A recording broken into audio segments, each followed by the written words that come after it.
Hello and happy St. Patrick's Day as we bring opening day for the girls softball team. My name is Thomas St. Joseph, once again joined by the great Maura Boyles. Opening day for all spring sports at Haverford Sports Media. And again, we wish you a happy St. Patrick's Day as we bring you our quick pregame show presented by McGillicuddy's. If you're looking for good food and a fun time, JD McGillicuddy's is the place for you. Located on Brookline Boulevard in the heart of Havertown, the local favorite features fun for all ages with outdoor dining, fun events, and live music. Be sure to call 484-454-5289 to reach McGillicuddy's today. So, Moira, glad to be back. Here we are after our return to broadcasting very shortly after broadcasting hockey. So give us a quick rundown who we're seeing today and what we're going to be expecting. Yeah, so this is going to be the Haverford Fords versus Westchester East today. Both teams are... So Haverford's coming off of two really back-to-back successful seasons where they came up, just kind of short. They have lost a lot of seniors so far going into the season. Obviously, of course, Emma Taylor as pitcher has to be replaced. And then there's Angela Yang, Carrie McCallum, and Claudia Stuck, who also have to be replaced going into this season. And Westchester East had a very good season about 2 years ago. They had won their division in 2021. And last year, they didn't have as good of a season as I think they were expecting to. And so now for them, it's really just, they have to build back that momentum they lost 2 seasons ago. Yeah, so obviously the big storyline today and what will be all season, the Fords attempting to replace their star pitcher, Emma Taylor, unquestionably, the best pitcher in Haverford softball history. They unceremoniously, as you said, went out with a disappointing playoff exit last year. Westchester East didn't even make the playoffs after winning the division in 2021. So here we go. Quick rundown of the lineups. For Haverford, we have Kylie Ingram in right field leading off. Shannon Gavigan hitting second, playing shortstop. Grace Ciacchetto at second base, hitting third. Annabelle Canese at first base, hitting fourth. Maddie Culbertson in the 5-hole at third base. Lucy Ardizzi in left field, hitting sixth. Megan Kent in center field. She'll be hitting seventh. Jess Rosen, the designated hitter. She's hitting 8th. Morgan Barrett, 9th. She'll be catching. Lucy Wolf will be pitching, and she'll be flexed out of the hitting lineup. Now, looking at Westchester East, we got Daria Cross leading off. She'll be playing center field. Grace Coburg at left field, hitting second. Carrie Worley at shortstop, hitting third. Mia Culp at third base, hitting cleanup. Carly Bickle at second base. She'll be hitting fifth. Rebecca Crump, the catcher, she'll be hitting sixth. Lauren McGuire, right field, she'll be hitting seventh. Caroline Rudero, the designated hitter, or the extra hitter, I guess is what they're designating her as, she'll be hitting eighth. Olivia Cuneo, the DH, she'll be hitting ninth. Oh, and then Rebecca Opperman will be pitching for Westchester East. Yeah, so both pitchers are not batting today, which is, really not surprising. But, so one thing to talk about is it was raining up until really just a few minutes ago. So that's going to play a pretty big role. Yes, so little early forecast is my one of my favorite things to talk about when we're talking about these games, as weather plays a massive role in any outdoor sports, but specifically softball. We have around 60 degrees with a very slight, gentle breeze, but as Moira said, light drizzle, which came down rather consistently for about 20, 30 minutes before the game started. That's going to mean the infield is an absolute mud pit, as we've seen in early warm-ups. How do you think that's going to affect it, Moira? How do you think that's going to affect this game early? So it's going to be really important when it comes to these runners is going to be a big thing, because the runners who are taking leads, it's very easy with leads to kind of get stuck in that mud. You can't really get turns as well when you're trying to steal bases. So I wouldn't expect to see as many stolen bases as we might later in the season today. Also, it's going to be a pretty big deal when it comes to these infielders, especially the pitcher and the catcher. If that ball even touches the dirt, it's going to stick. And that's really difficult to get a grip on, because there's always something moving underneath your fingers, which if you're the pitcher, even if you're a second or third baseman trying to make a big throw to first, that's really difficult, and you're going to get an awkward spin, which means it may not go necessarily the direction you're looking for. And as the great Charlie Manuel would always say, hidden season starts as soon as it would get humid. Not humid at all today, so we're not expecting a lot of balls to go flying. Again, I would say both pitchers are probably looking to avoid trying to skip the ball at all, trying to drop it low. Yeah. I mean, if that is your specialty, I wouldn't be surprised if we see a couple drop balls. I don't necessarily know what this Westchester East pitcher is bringing today, but I don't think drop balls would necessarily be a bad thing, but you have to have a catcher that knows what they're doing and they know how to catch them, because if those balls do skip, they're going to be looking to switch out balls really often with the umpire, which is really difficult because you get used to the seams on one ball compared to another, so to constantly have to switch in and out isn't great.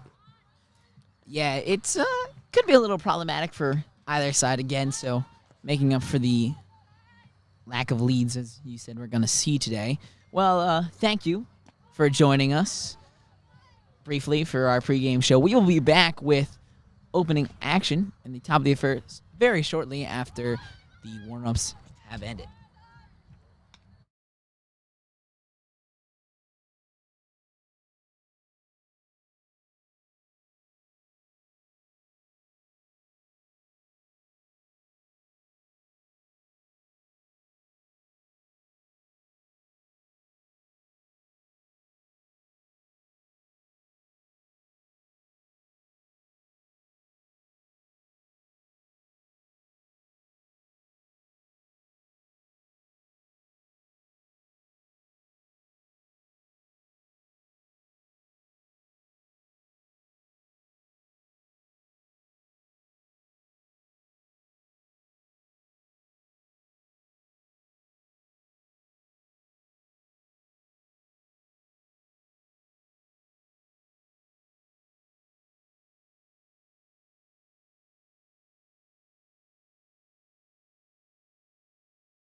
Hello, and we are back. Little accidental mic mispress there, but here we are. We are back. Captains are out.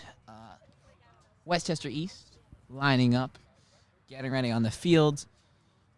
Little quick umpire meeting beforehand. We're gonna see. I believe this is Lucy. At least I believe this is my first time seeing Lucy Wolf pitch. Same would go for you. Yeah. Or at least on here. There we go. Now the visuals are back up. Here we go. Yeah, so we have Lucy Wolf and Morgan Barrett as our pitcher-catcher duo, which obviously Morgan's a pretty seasoned catcher for this team so far, so that's not much of a difference. And so we had Canesi, Ciacchetto, and Gavigan, who were out there to talk with the umps. Bob Newman, and this is going to sound just last year, just going off of what happened last year, notorious for cracking some jokes with the umps, taking a little bit. Always do. Wind is slowly picking up here. We don't have any leaves to really look at for me to really say where that wind's coming from, but it does kind of feel like it's blowing onto us, which would be a pretty bad for both hitting teams. Yeah, pretty bad for the hitting teams. It might be pretty good for the pitchers too. If that can catch, some nice wind stream, you can, add a couple miles per hour onto that. But hitting wise, yeah, that ball's kind of come right back at you.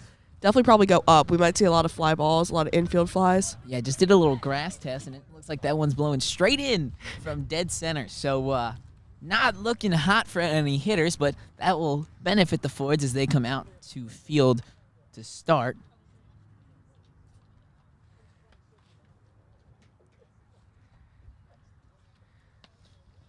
Warming up now. Lucy Wolf taking her few warm-up pitches.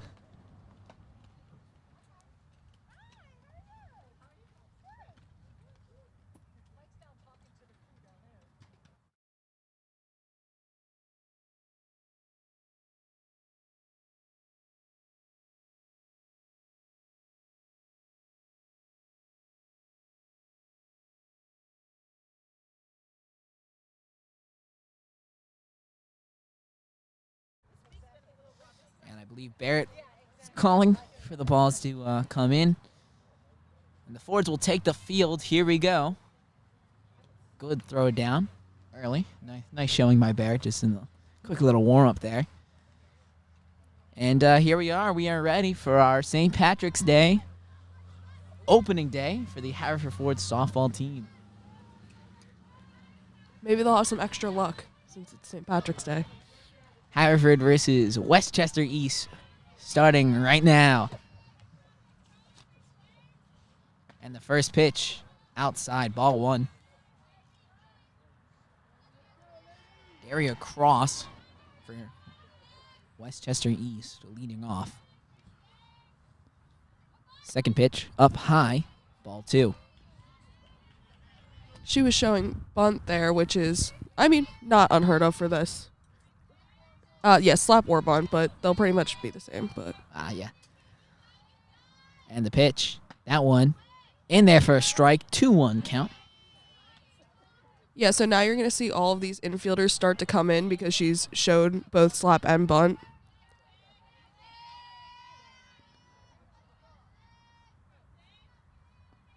And the pitch, that one swung on and missed, 2-2 count. Wolf has worked herself out of a quick 2-0 hole.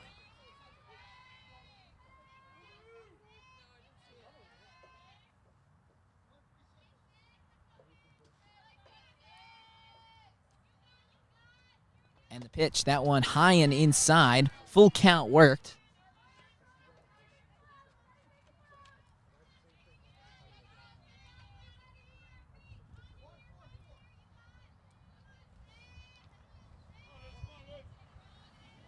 And the pitch outside. Oh, strike three! Nice start for Lucy Wolf. She strikes out Daria Cross. 1 out now. Good way to start off the game. Yeah, what I like about Lucy right now is she's really working the entire zone, which makes it really difficult for especially those left-handed batters to kind of figure out where these balls are coming from because they can't see those releases as well as these right-handed batters. Coming up to hit now, Grace Coburg, the left fielder. First pitch, low and in the dirt. Barrett does a good job sitting down and catching it, ball one. So 1 ball, 1 out here in the top of the first.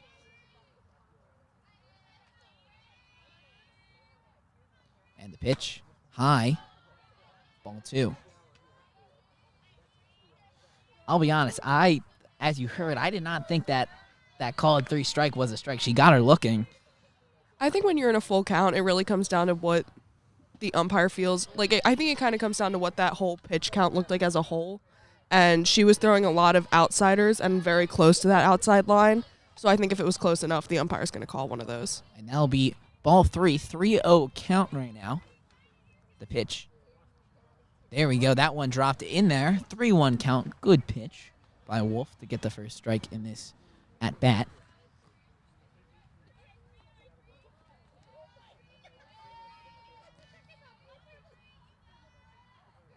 And the pitch, that one inside. They'll walk her again. Ump taking a little bit to make his calls here, so if this game gets a little lopsided, we could see some frustrations boil over. That's always a sign to look out for. So now runner on first, 1 out, up to hit Carrie Worley, the shortstop. And the pitch, that one fouled back into the cage. 0-1 count. 1 out, runner on first. Yeah, I think it's really good that Lucy hasn't kind of started this one off with the ball again. I think it's really hard to work yourself out of those, 3-0 counts. The pitch, that one skipped. Barrett stuffed it to throw the second, but not in time. Got lost in her pad there. Not her fault. Did a good job stopping that. Again, dirty ball, hard to throw. So that will be a 1-1 count. The Coburg steals second. Yeah, and I think another one of those things with those throws is that's one of those times where you can see that she's kind of already at the base and you don't want to overthrow it because that just pretty much gives her an extra base. The pitch, that one. Ooh, that one called a ball. Again, my perspective's clearly all off. I thought that was a good pitch, but 2-1 count, 1 out. Runner on second. Coburg on second looking for a little leadoff here. The pitch, that one smacked to short. Easy pickup for Gavigan, then the throw to first to Canese. Be a 6-3 put out there. Ooh, that was interesting. That Westchester East runner on second had absolutely no hustle to get back. She almost actually just got picked off there. Yeah, a little bit interesting. She maybe was trying to see if the Fords would throw the third or trying to do an overthrow she was. There. You could see she had a very large lead, and usually when that happens and she stays out there for as long as she did, she's trying to get them to throw to third to kind of put herself in a situation where she can maybe run. And the pitch, that one hit back to Gavigan, swallows it up, and the throw to first to Canese. Another 6-3 put out. That will end the inning. One runner walks on, then steals second, but overall, Lucy Wolf had a pretty clean inning. No hits, 1 walk, and we will head to the bottom of the first.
And we are back.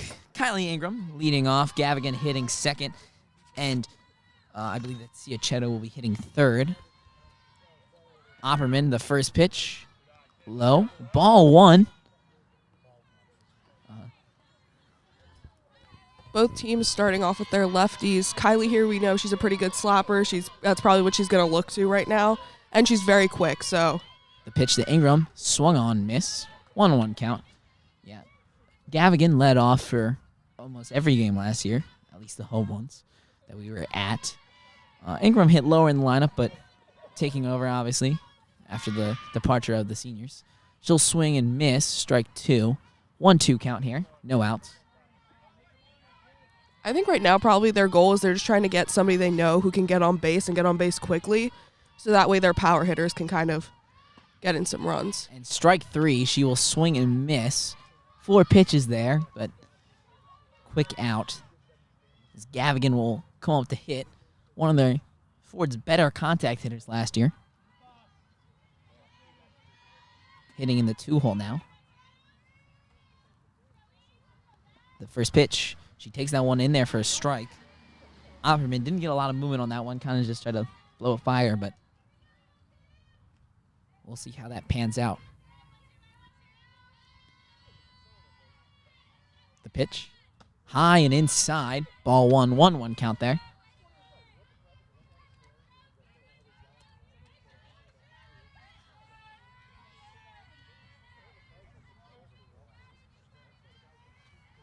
Pitch on the corner, strike 2, 1-2 count. Yeah, it doesn't really look like she's necessarily trying to move this ball around the zone a lot. I think she's really just probably a speed pitcher. It doesn't look like she's throwing anything other than fastballs. Pitch, that one fouled off the inside of the bat. Stay alive. Nice swing by Gavigan. Sorry.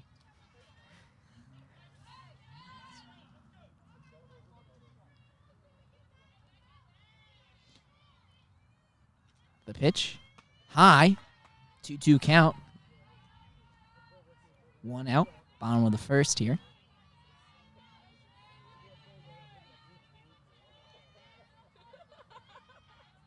The pitch, low and inside. Gavigan works the full count. That's what you want out of your 2-hitter. Yeah, Shannon has a very great eye, a very good eye, and I feel like she's probably very confident in what she sees, so. That's why they trusted her to lead off all of last season. The pitch, Gavigan swings and misses. That'll be 2 outs, 2 strikeouts early for Opperman. And Ciachetto is coming up to hit. That was a really great swing out of Shannon, too. I think she was just a little behind that one, which, I mean, it takes time to adjust. Next time she comes up in the lineup, I think she's going to have a pretty good idea of what's going on. The pitch to Ciachetto. She swings, pops it up. It will be caught by the second baseman, Carly Bickle, and that will end the inning. A quick 3-up, 3-down for Opperman. And we will now head to the top of the second, 0-0.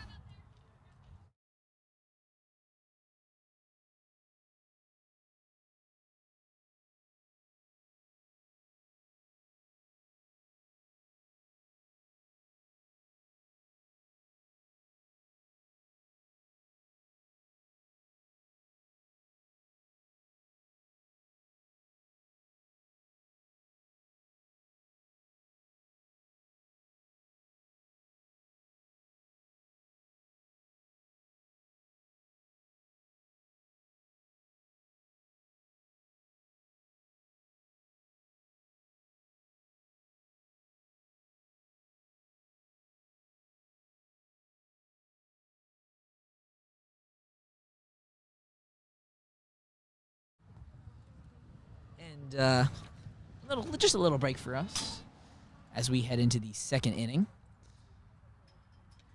Quicker turnover for the Fords. Lucy Wolf back out again. Quick inning. Did walk a batter, but overall got 2 easy ground outs and a strikeout.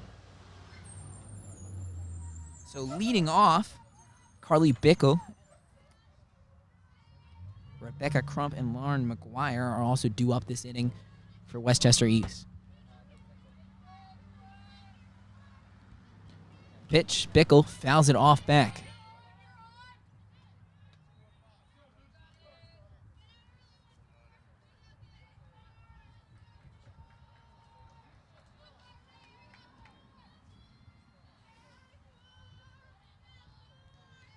pitch.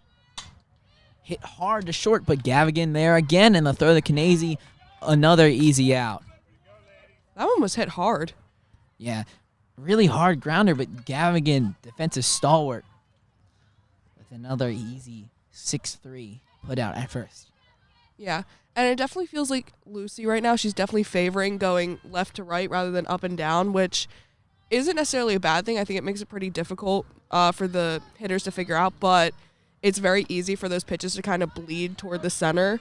So it's going to be difficult for her throughout the game to kind of keep it to both sides. So we're going to have to see how that pans out.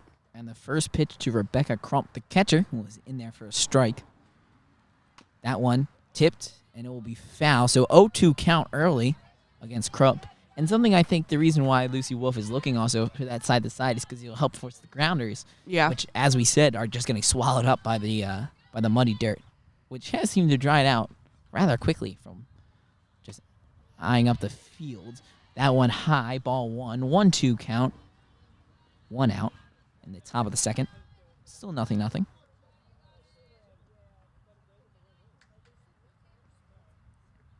The pitch from Wolf, fouled back, and Crump will stay alive. 1-2 count still.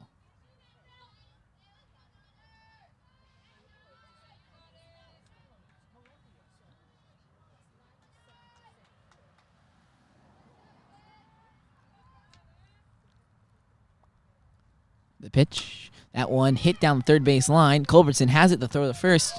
Another easy out. That's a 5-3 put out there. Culbertson to Knazy. That's what, the fourth ground out that we've seen from Westchester East so far. Now up to hit Lauren McGuire, the right fielder, another righty batter.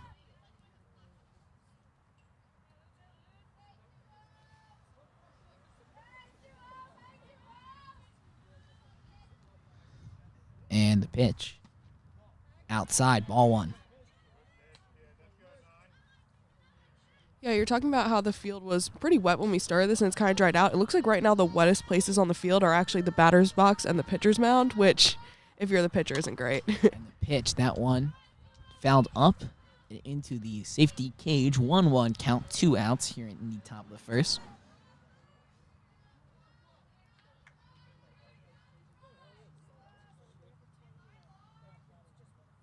The pitch inside. Ball 2. 2-1 count.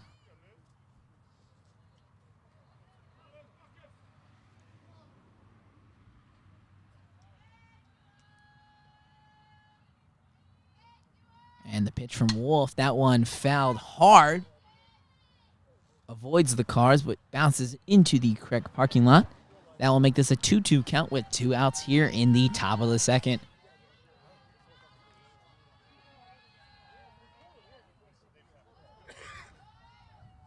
The pitch from Wolf, outside. Full count here. Payoff pitch coming for Wolf.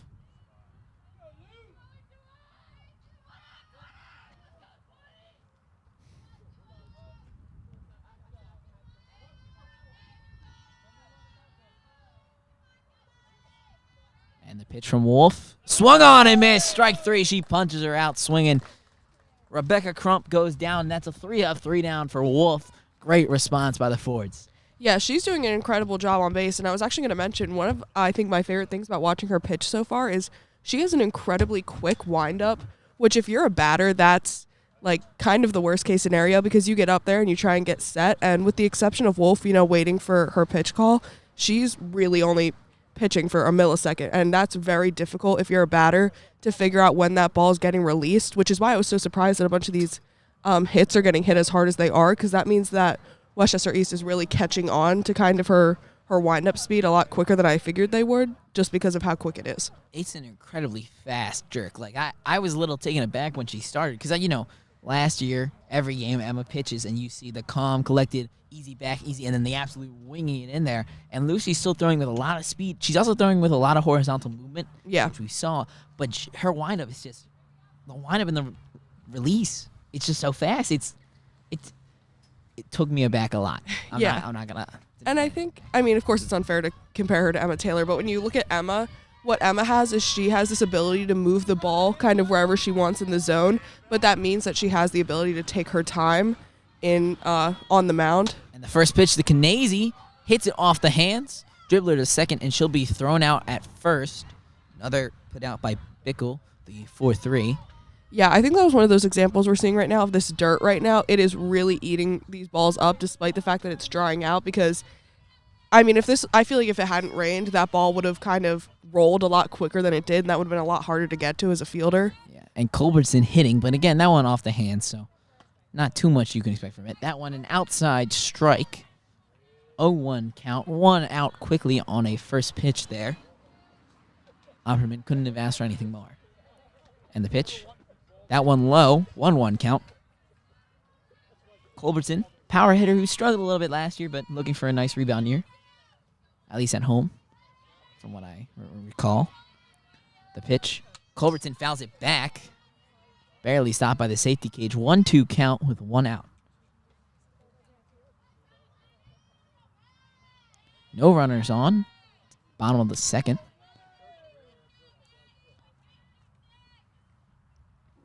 The pitch. Fouled off the hands. It's coming back. Almost clocked a fan there. Yeah, I feel like something else to mention right now is it's like pretty chilly out right now. And when it's cold and you're trying to grip that bat, it hurts. It's painful. Oh, it hurts to make contact. I remember from playing fall ball one year, every time you hit that ball and Culbertson fouls another one back, just like that, especially hit it off the inside, it stinks. Yeah, it's really painful. Especially since she's not wearing gloves. Yeah, it doesn't look like any of the girls are wearing gloves, not which, a lot I of them wear mean, gloves, but whew. it's just, I don't know, it's just. Yeah, but that's something else is I feel like you don't get your usual grip on the bat like you would, which kind of throws you off if you're a batter. It's very routine based. The pitch, Culbertson fouls that one up. Way out of play. Keeping alive in this at bat. This is good. She's working Opperman. Yeah, and Opperman has a lot of pitches so far, despite having, as good of an ending as she did have. The pitch to Culbertson. Low. Good eye. 2-2 count with 1 out. I think that might have been her changeup, possibly. It was definitely significantly slower. So my guess would be it was one of the off-speed pitches she has. The pitch, that one hit Ooh. Culbertson on the knee. She will walk. Ouch. From a hit by a pitch. That puts a runner on for the Fords with 1 out here. Coming up the hit. A very quick runner at that, too. Maddie Culbertson's definitely one of the faster girls on the team. So I think right now it's definitely advanced the base runner time. And I think she can definitely get out. And if she can get the lead that she likes, she can definitely probably still second. Coming up to hit, Lucy Ardisi. The first pitch. Ardisi swings and misses. Culbertson, you saw her trying to bait the catch into a throw, maybe. Yeah. If that ball gets by the catcher at all, I think would not be surprised if we see a Culbertson steal. Yeah, she's gone. And the pitch. Up high. Culbertson again looked like she was ready to go, but good catch by the catcher to keep that one in there. Stop Culbertson from stealing. She's taking pretty big leads right now, so my guess would be she's either playing with the catcher's mind, which I mean, it is a part of being a base runner, or she's really looking for that steal right now. And the pitch. Bunted. It's going to stay fair. It's a perfect bunt. She's out at first, but Culbertson's running the third. She's caught in the pickle. Oh. They'll throw down the third. She needs to go. There's Go, nobody run. covering third. She's safe at third. Nice base running by Maddie Culbertson. A perfect bunt by Lucy Ardisi. That was Almost incredible. beat it out, too. That is some speed that we're going to have to watch for this year. You can see why she's in the outfield. And Culbertson with some incredible base running. Little bit of a hezzy there. Nice job juking out the ball and then getting the third safely on a bunt that barely rolled up the first base line. Yeah. Perfectly placed, though. And the bunts like that, too, when you lay them down so close to the batter's boxes, they usually have spin on them. That ball was dead. It did not move. Yeah, and you're the catcher. You look and see if that's going to go foul, and you can just negate it. But then it didn't, and it was just... Yeah. And honestly, that play at first was a bang-bang. You could have gone, tie goes to the runner there, but even then... I don't necessarily think that Culbertson was trying to go to third. I think she took way bigger of a lead than she thought she did and kind of got caught. And that one crushed by Megan Kent. Going back in the center, but trailed over and caught by the center fielder, Daria Cross. Runner left on third for the Fords, but the bats have come alive. Yeah. Megan Kent with some nice contact to left center. And that will end the top of the first. But Fords reach base. Some good base running there. Yeah, they're building a lot of Problems. momentum. As we will head to the bottom of the second.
And here we are in the bottom of the second.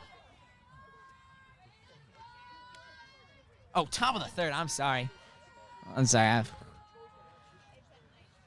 a long week. First pitch hit back up the middle. Looks like Wolf got her glove on it, but Gavigan gets there easily and the put out at first. Another 6-3. Nice play by Gavigan. Ford's infield defense looking absolutely perfect. Yeah, I mean, Shannon Gavigan is just your playbook shortstop. She is incredible. Everything she does is just on the money. And that was Caroline Rodero. Now hitting the DH, Olivia Cuno. The pitch in the dirt, but stuffed by Barrett. Ball one. Easy, quick out for Wolf. So that was good start. Yeah, she's keeping her pitch count pretty low, which is good. The pitch. That one high. 2-0 count.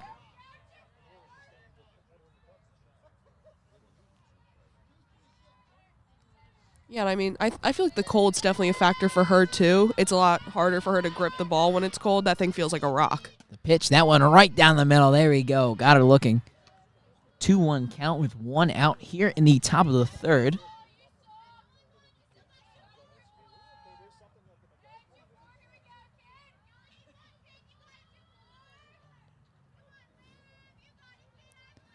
The pitch. That one too low for the ump to call a strike. 3-1 count here. Wolf has worked her way out of similar situations, though.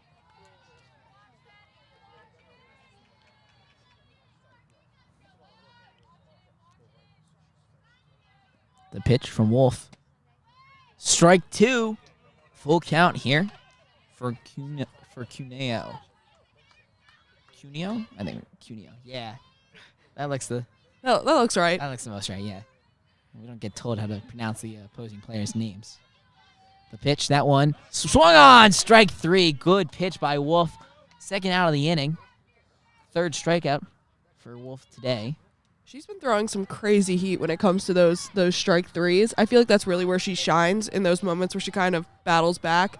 She throws those strike threes, and I feel like those are the moments when she tends to go up and down in her movement rather than left to right, which, I mean, good on her coaching, because that's definitely the move right there.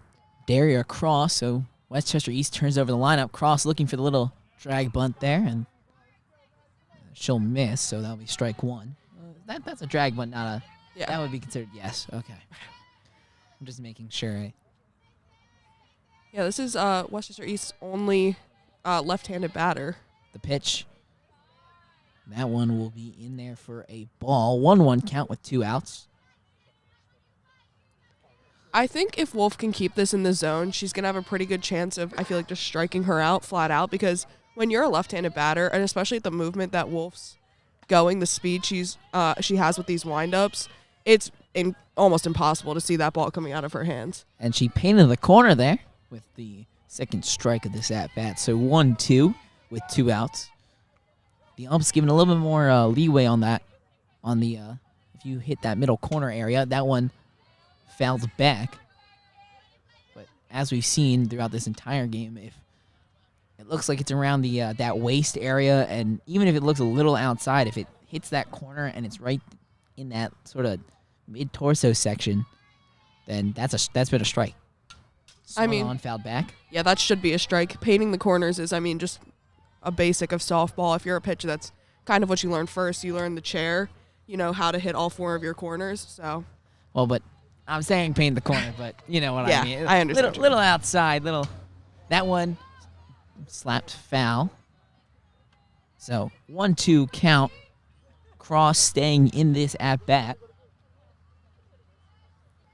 There wasn't a lot of power on that slap, which was interesting because usually when you see lefties who slap, they hit it hard because they want as high of a bounce as possible to come from that ball. But and a massive gap at second by the Fords defenders. That one fouled right in front. Dies on the bat. Barrett has it. Had to eat it. I think they're going to call her out. They will for the interference from the bat. It died on the bat. Looked like a good one. Probably would have been a good one if the bat didn't sort of kill it in Barrett's hand.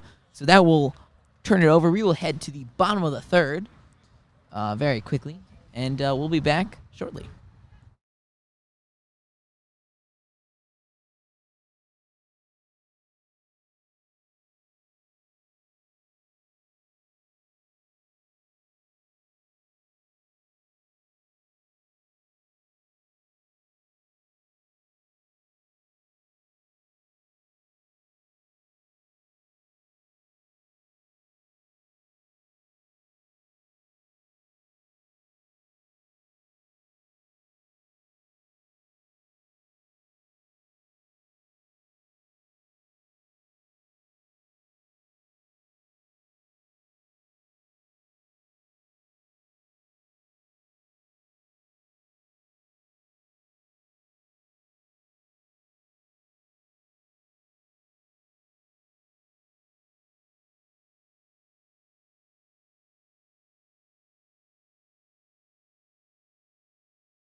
And here we are in the bottom of the third, leading off for the Fords. Number 15, Jess Rosen, the DH. That one low and away for ball 1.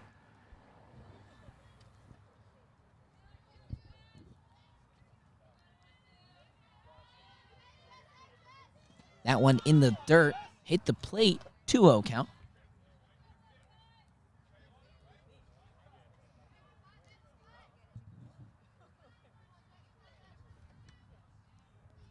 And the pitch, that one high. 3-0 count. Good eye by Rose and not swinging anything. You think she gets the green line here, or you think she's going to take? If I was her, I would not swing no matter what it was because that's just asking for a strike you don't need. And that one will be outside, and she will walk. Right call there, Moira.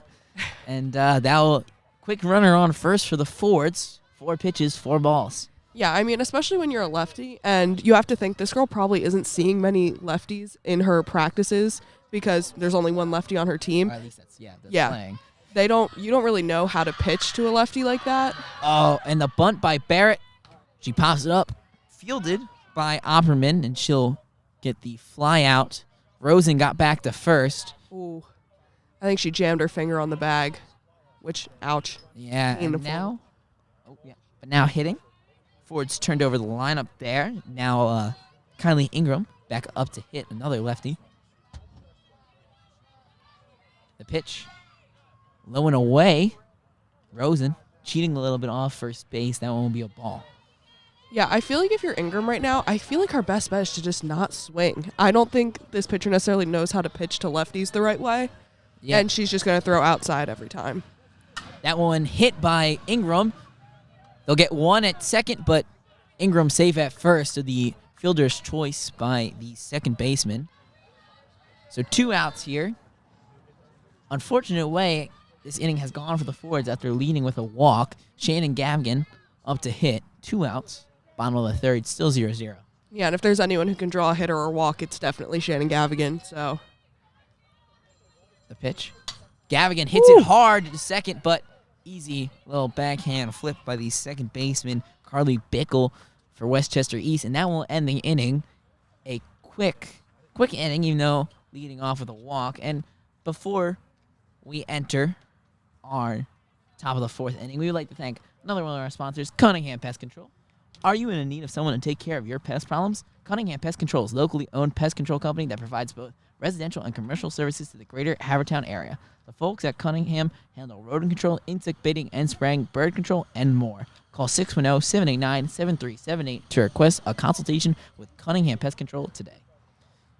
And we will be back very, very briefly as the top of the fourth begins.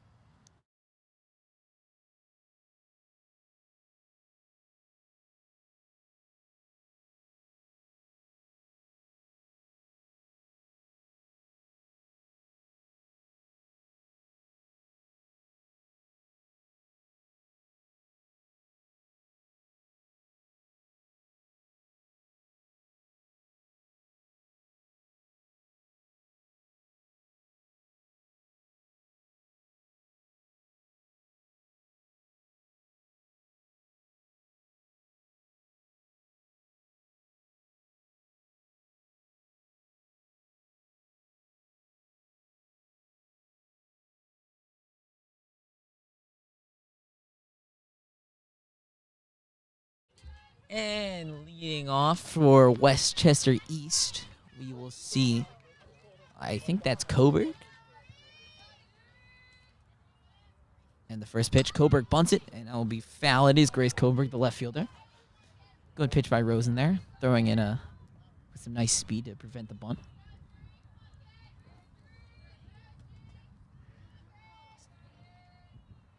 Lucy Wolf, I'm sorry. Pitch, that one low. 1-1 count.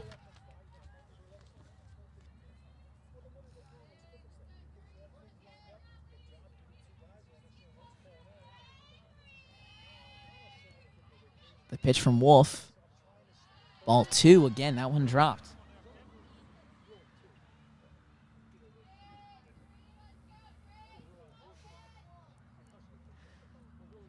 Two-one count. Still nothing in the top of the fourth. The pitch. Hit hard, but foul down the first base line.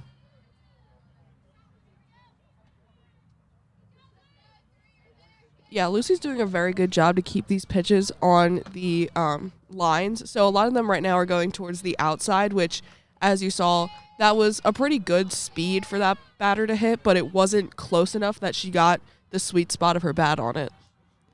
The pitch, there we go. Another hard hit, foul ball down the first base line. Yeah, that is what you're going to have to worry about right now, is that your first and third baseman is able to get down quick enough if those do stay in bounds. Well, Kanese has looked incredibly sharp, at least on the throws from her fellow infielders. But yeah, and I mean, Culbertson's staying pretty close to the baseline, so. Well, yeah, when she got Gavigan next to her, doesn't really need to worry. That one hit. I think that will be another foul ball. That one went up the hill.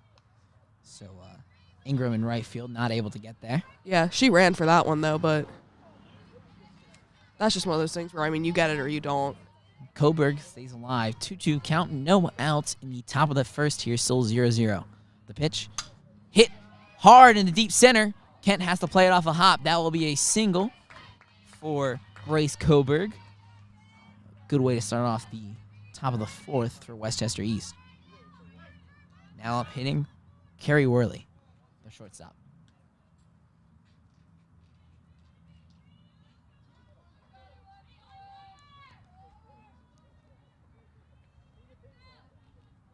The pitch from Wolf. Low. Barrett. She looked. Got her in the pickle. But she gets back. Coburg gets back to first easily. Yeah, I mean, that's a tough decision if you're Barrett, because she was pretty far off the first base, but you also have to think if she were to throw that and Annabelle Kanese wasn't able to get to it, that's a stolen base. And that one inside the steal. They're going to call a strike. Coburg steals second safely, but I think that will make that a 1-1 count, and it will. Good look from Barrett. Again, third base is closer. We'll see if Coburg's looking to steal. is an issue throwing around a righty batter. It's not always the easiest. Yeah. Thing, that one swung on and missed. Barrett hopping up quickly there. 1-2 count. Now with 2 strikes, I think it's unlikely we see a swing and steal here.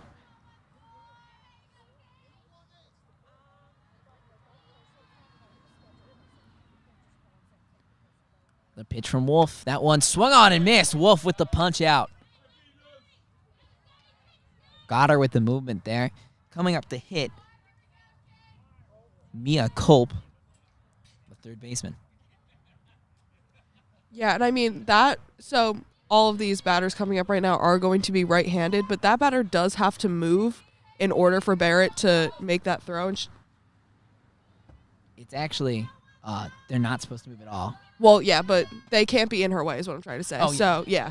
Well, yeah, so Barrett, in theory, would move behind Yeah. or in front. That's what I used to play catcher. That's the one thing I do know is Yeah, but they can't, they can't, rock in and out of the box at all. Gotta Yeah. stay in the box. That one fouled back. I think that will make this a 0-2 count?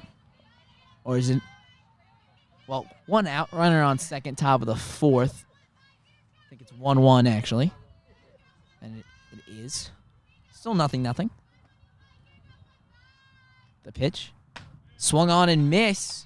Wolf getting a lot of movement now. Making batters miss.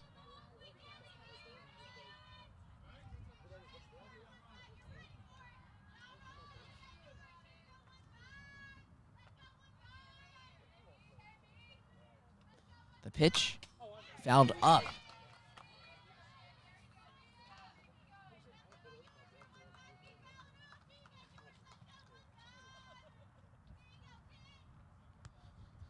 I think it's 1 out, 1-2 count here. Runner on second.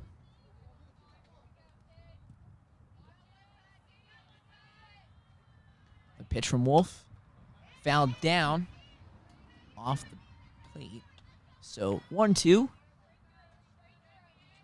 Culp stays alive.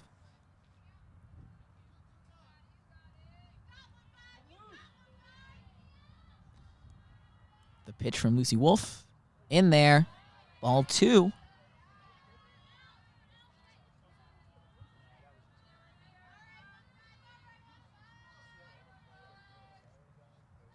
Wolf sitting at around 50 pitches. Pitch from Wolf. Hit up into the air into left field. Easily caught in left field by Lucy Ardizzi.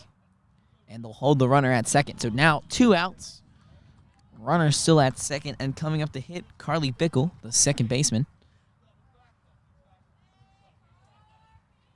Yeah, so now that there's 2 outs, that runner on second isn't really as big of a concern as they were to begin with because, I mean, if Westchester East wants to have her run, I think that's a huge risk, but we are late enough in the game at a tied score that it's possible that they really just want this run right now. The pitch from Wolf swung on and miss. Yeah, Coburg still looking at some big leads. Again, nobody really holding her on. The forward shift is leaving a big gap right through second base.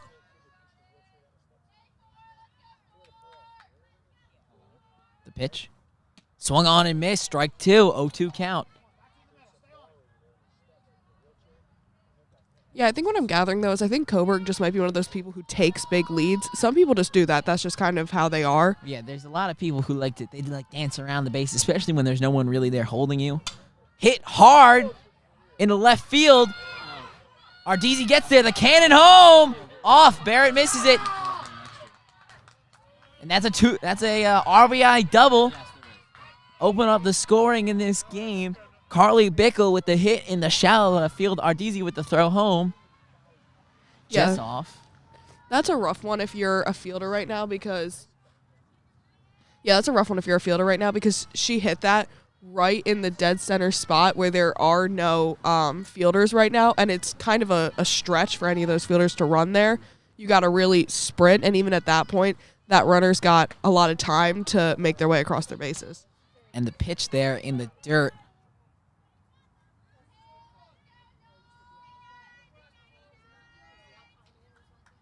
One 0 count, 2 outs.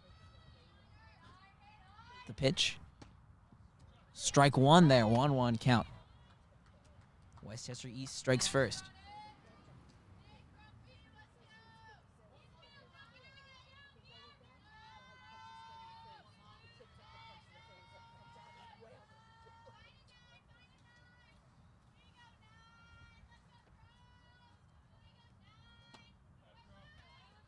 That one in there for strike 2.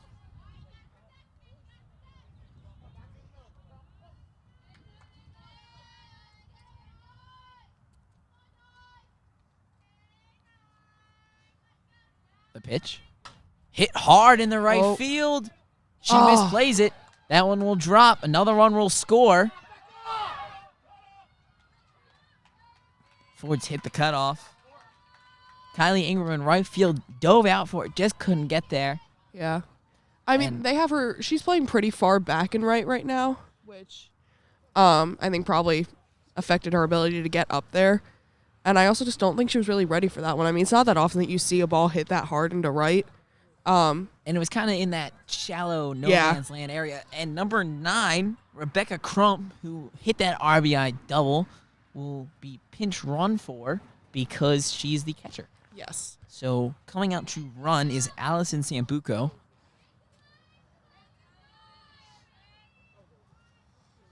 The pitch from Wolf outside, ball 1. Barrett did a nice job wrangling that one in.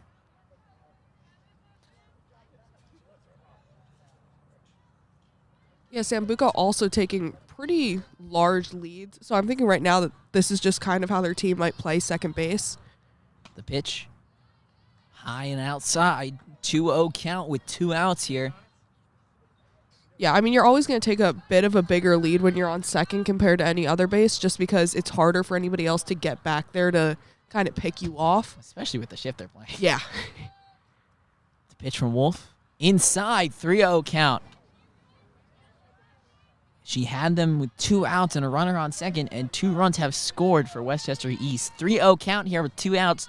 Top of the 4th, 2-0 Westchester East. The pitch, that one fouled up and back into the street.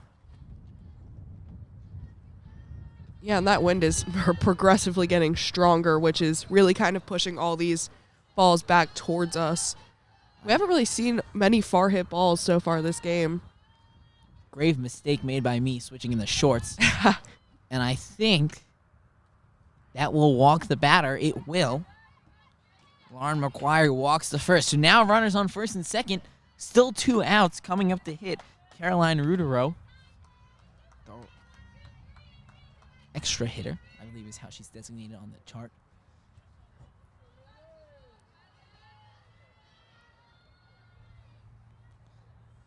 The pitch. Swung on, fouled back. Both of us flinched there. Yeah. That one without the safety cage comes right at us. It's hard. I mean, I know the cage is there, and I flinch every time anyway.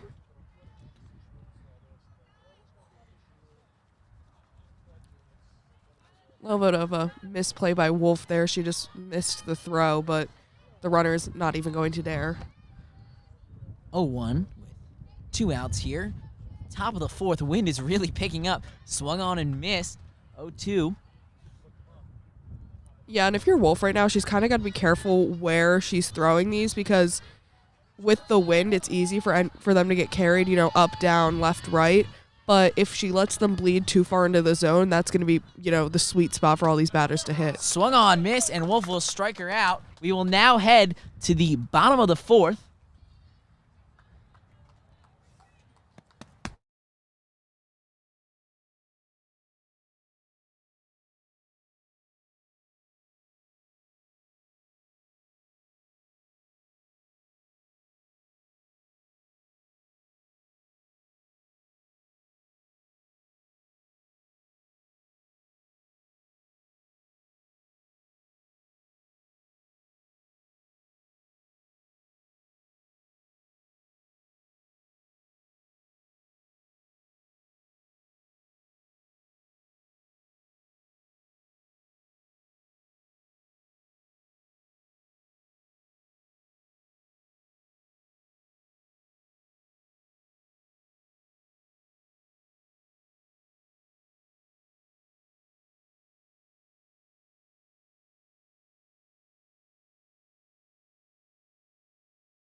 It's just going to have to stay there. And here we are Okay.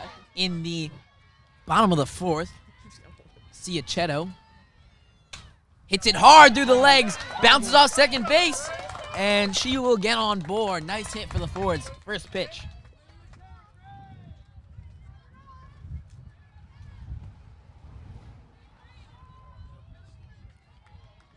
Annabelle Canesi, the first baseman, up to hit.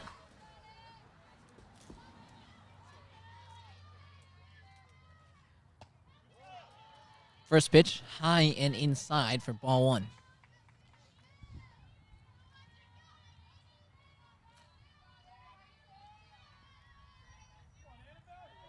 The pitch. Canesi fouls that one off, so 1-1 count.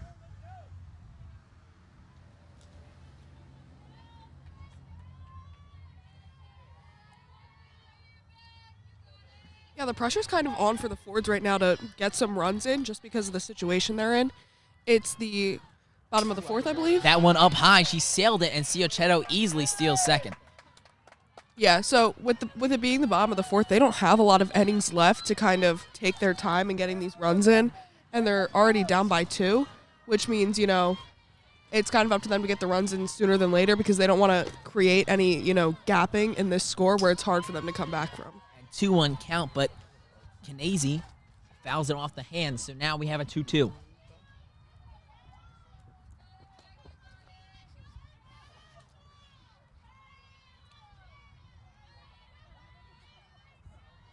The pitch. Canesi fouls it back again, stays alive. 2-2, no outs here in the bottom of the fourth. 2 runs scored for Westchester East in the top of the fourth. The pitch. Canesi hits it off the hands. And she'll stay alive.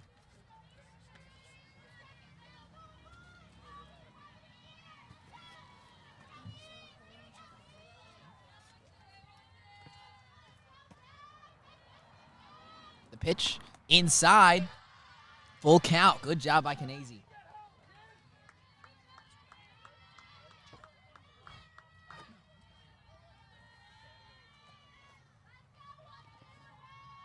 The pitch. Canesi hits it. Dropped. Oh, no, she caught it. Almost bounced off the top of her glove. Culbertson coming up to hit. That'll be the first out, and Ciochetto couldn't advance. Maddie Culbertson up to hit now.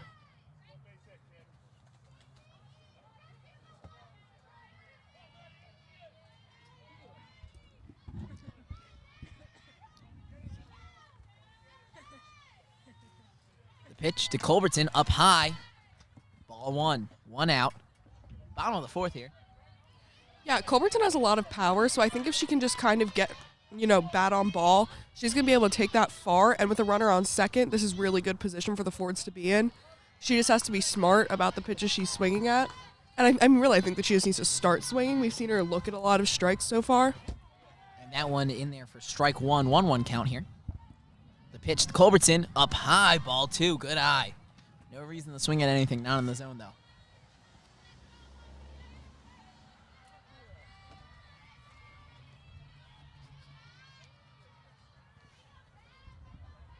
The pitch to Culbertson. Swung on and missed there. 2-2 here with a 1 out.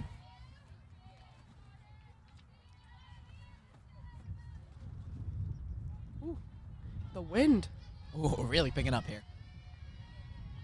The pitch to Culbertson. Swung on, hit, but popped up. Very little coordination from Westchester Easter, but that's 2 infield pop-ups for 2 outs after Ciochetto got on.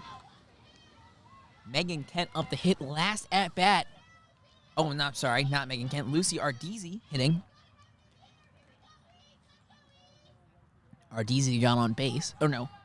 Had that really nice bunt. She Yes. did not get on base, but had a perfectly placed bunt on a bang-bang action play. Yeah, with 2 outs, we're not going to be seeing a bunt from her now. Pitch to Ardizzi. First one up high. Ball 1.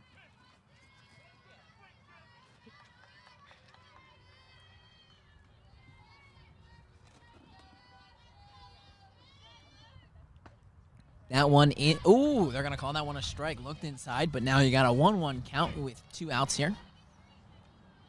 Yeah, that's something you got to watch. It looks like Ardisi, she stands very close to the line when she's in the box, and when you do that, you're going to get a lot more strikes called on pitches that would be inside had you been standing a little bit farther back.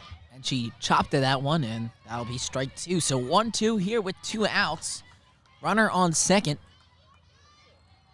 Bottom of the 4th. Ford's down 2-0. The pitch. Hit over the head into shallow right field. Ciachero's rounding third. She's coming home. She's got to slide. Go to the plate. She's safe. Ardisi at second. Safe at second with a nice pop-up slide. Lucy Ardisi. Double the right field for the RBI. Yeah, she did exactly what she's supposed to in those moments. When you're in those moments, it's so easy to, in your head, say, I got to swing for the fences. But those are one of those moments where all you need is just a perfectly placed hit ball, and you're going to get a great result like she did right there. And now Megan Kent, we know she's a big hitter. She has a lot of power, too. Clobbered that ball last at bat. Yeah. The first pitch to Kent. Up high, ball 1. Little 2-out rally there. Now this game is 2-1.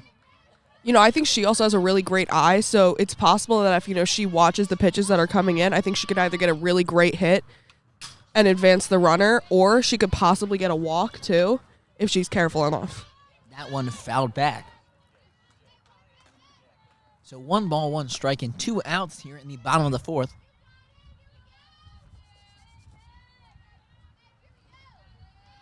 The pitch from Opperman.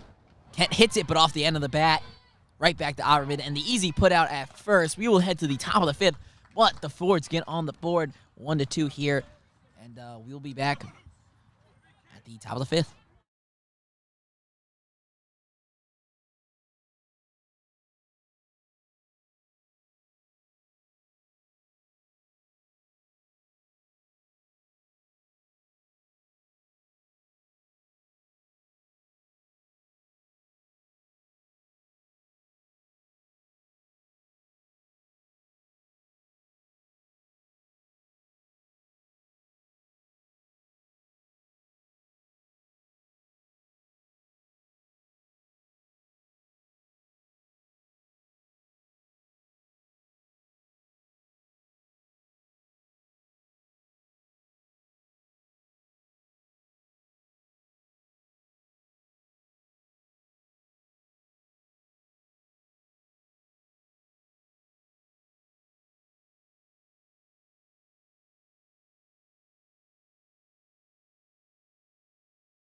And we are back in the top of the 5th. 2-1 game.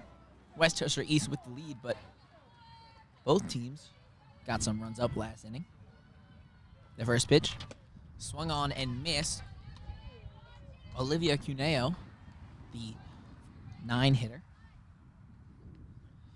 The wind really picking up.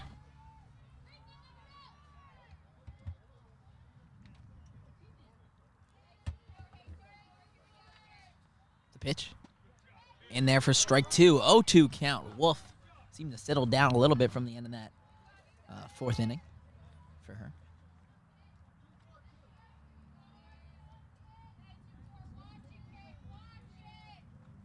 The pitch. Strike 3. Wolf got her on 3 pitches. Got her looking.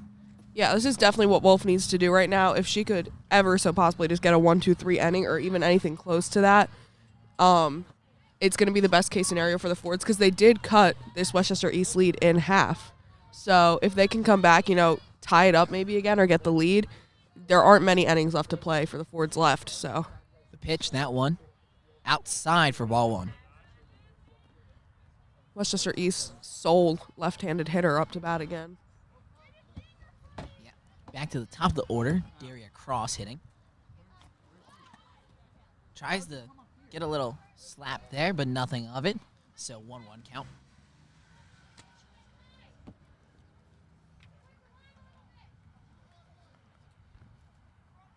One count, 1 out.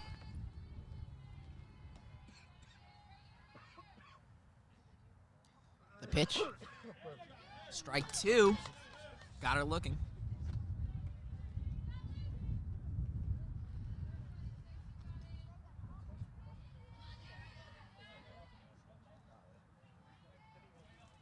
This is Cross's third time seeing Wolf, I believe, so far this game. So we'll see if she caught on to it.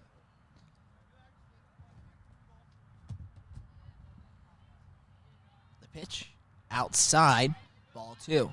2-2 count, 1 out. Top of the 5th, 2-1 score here.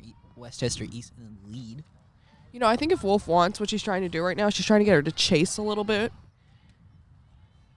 The pitch, foul tipped.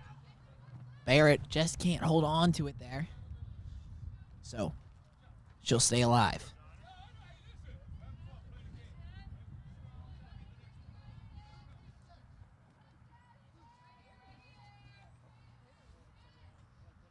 The pitch. Hit the third. Little dribbler, though. Throw to first by Culbertson. And she'll be out at first. That's 2 outs here. Quickly for Wolf. Good job. Coming up to hit, Grace Coburg.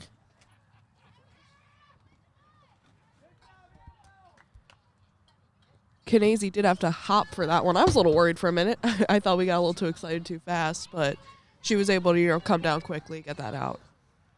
Well, yeah. Cross was on her horse there. Good throw by Culbertson at third.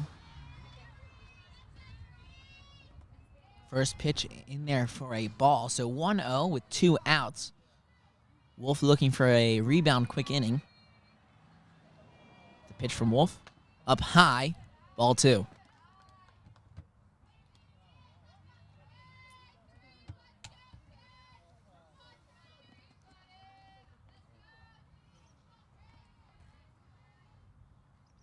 The pitch. Swung on and miss. Strike 1.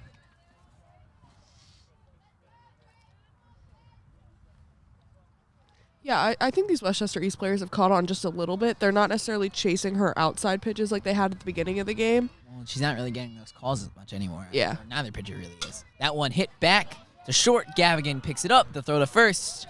Easy out. Good extension by Kanazy there. And that will be another 3-up, 3-down inning for the Forts. We will head to the bottom of the 5th. But before we do, I'd like to give a quick shout out to our sponsor, Wagner Real Estate. Are you looking for a new house? Wagner Real Estate will help find the right home for you and your family. The real estate professionals at Wagner are Havertown locals who have passed down the real estate savvy through 4 generations. Call 610-446-2300 to set up a consultation with Wagner Real Estate today. And we will be back very shortly with the bottom of the 5th.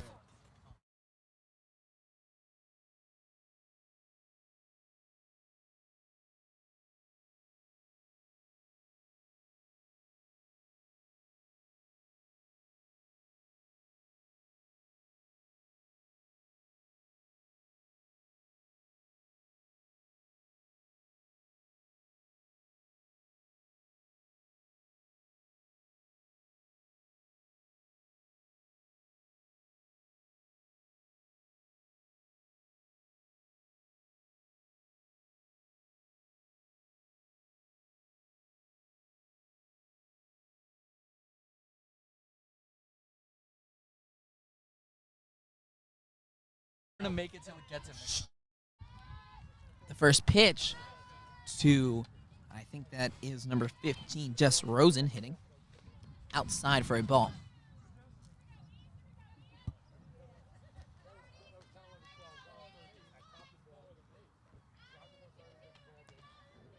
That one low and away for ball 2.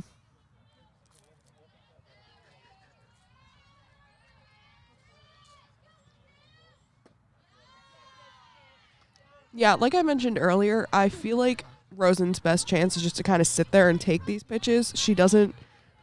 She's throwing a lot of outside pitches to these lefties. And with a 3-0 count there, they're going to call that one a strike. Rosen thought she walked. Yeah, I mean, that was probably the closest this pitcher has gotten to the inside of a plate on a lefty so far. And that one up at the eyes, so that she will walk Rosen.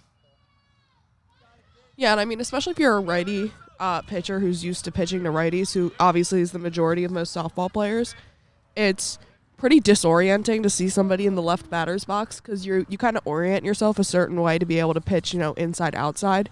And when that's reversed on you, you have to do a lot of, quick changes to kind of fix that. And if you're not used to it, it takes a lot more time to kind of adjust to it. And Jess Rosen being pitch ran for Sarah Hubley there. And Barrett with the bunt, perfectly placed. The sacrifice bunt, Hubley gets the second. So Fords advance a runner. Now you have a runner in scoring position with only one out. Yeah, and I mean, we see why Sarah Hubley came out to run. She is a extremely, extremely quick runner. If anybody's going to be able to steal bases, get these Fords an extra run, it's going to be Sarah Hubley. And now you turn over the lineup, so now Kylie Ingram gets the hit. And she's a lefty who, as we've seen so far today, Opperman has not really been able to pitch to. First pitch, that one low and away. Hubley's going to get the third. That one got by the catcher. Camp just couldn't get over there in time. Opperman threw that too far into the right-handed batter's box. So Hubley now on third with one out. The pitch. Bunt by Ingram. Hubley's coming home. Ingram.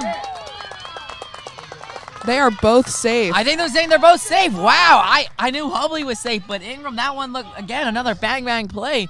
Yep. So Kylie Ingram with a bunt, RBI, which she was safe on. I can't lie. I think that was kind of a misplay on the catcher's part.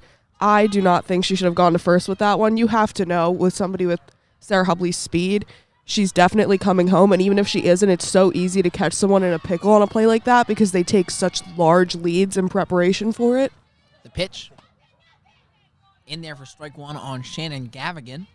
So one out. This game is tied up. It is 2-2 in the bottom of the fifth. Yeah, and we know Shannon Gavigan can place balls where they need to be placed in the field, so... Woo. That one fouled back, so now we got 0-2 with one out. Kylie Ingram on first.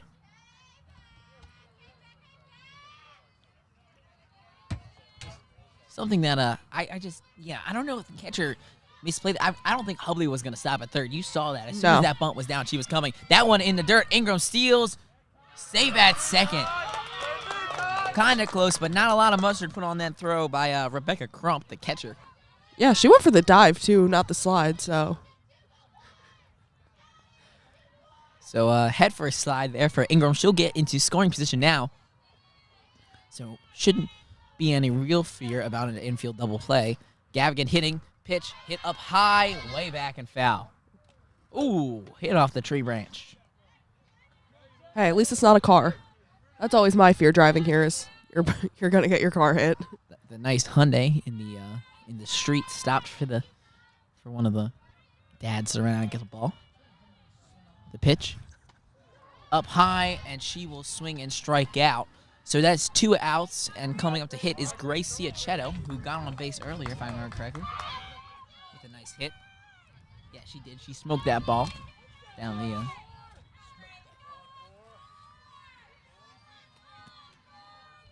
The pitch.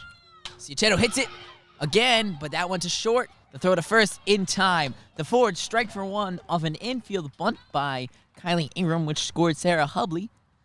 But besides that, they leave a runner stranded on second. But Fords tie this game up as we will head to the top of the sixth.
And we are in the top of the 6th tie ball game here, 2-2.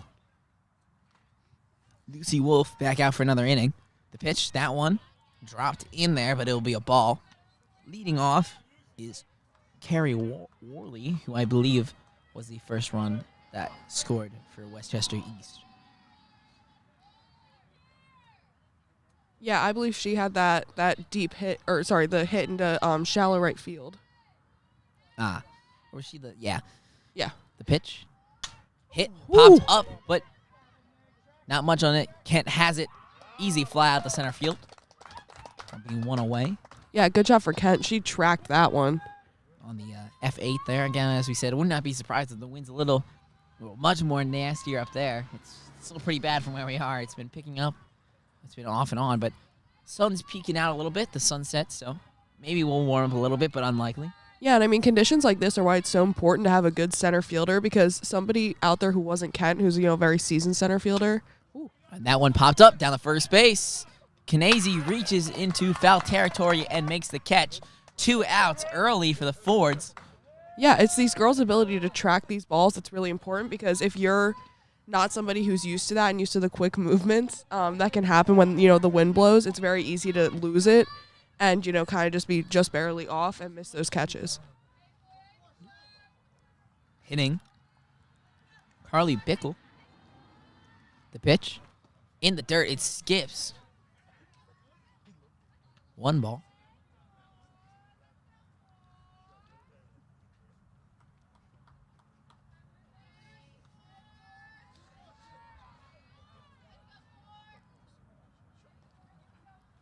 The pitch to Bickle. That one fouled back.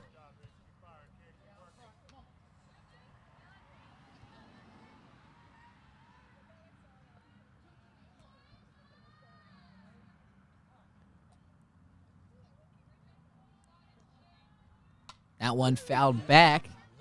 Hits another tree right on the main trunk there. Yeah, I mean, really, Lucy, all Lucy has to do right now is just kind of lay one in there, and then the Fords are going to be able to get back hitting. And I mean, I feel like it's the faster the Fords get back hitting, the better, because the longer you're out there, the more momentum you kind of lose batting. And a 1-2 count. That one will be a ball. So 2-2 with 2 outs. No runners on. Top of the 6th. And a 2-2 ball game.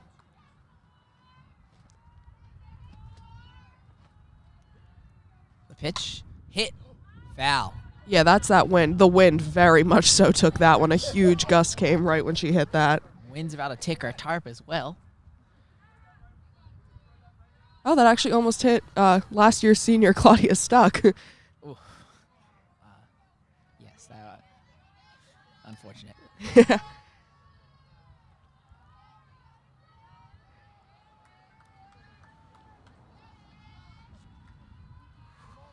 And the breeze is back. The pitch from Wolf, low and in the dirt. Good stop by Barrett. So, full count here with 2 outs. Wolf looking to get out of the top of the 6th here, scoreless.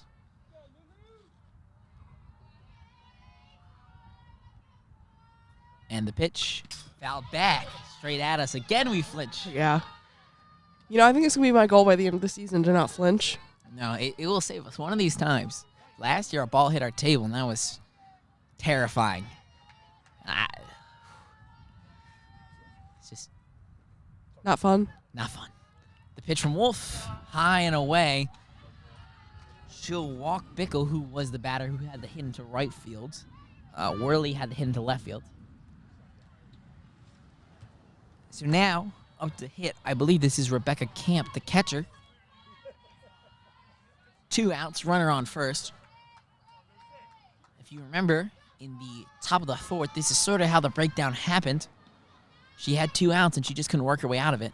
Barrett with a nice pop-up, though, so preventing any steal. Ball 1.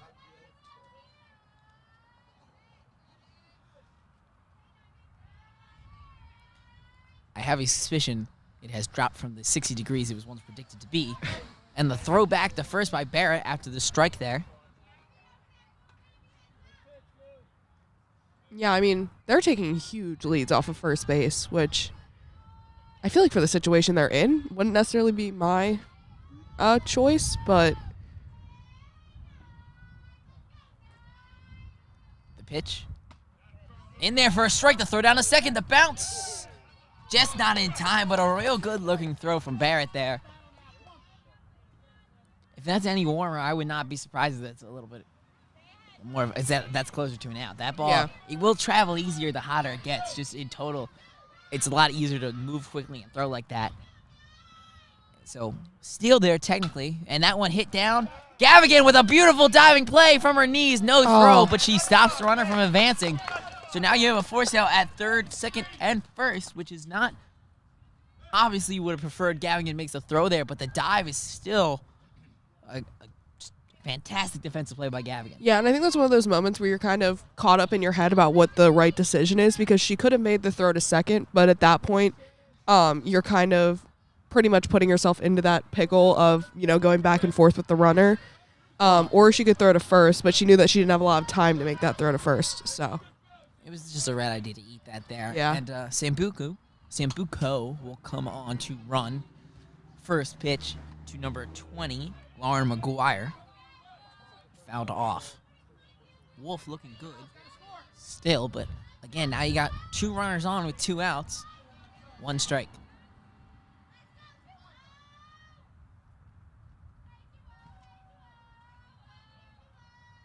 The pitch fouled down, so now you got an 0-2 count.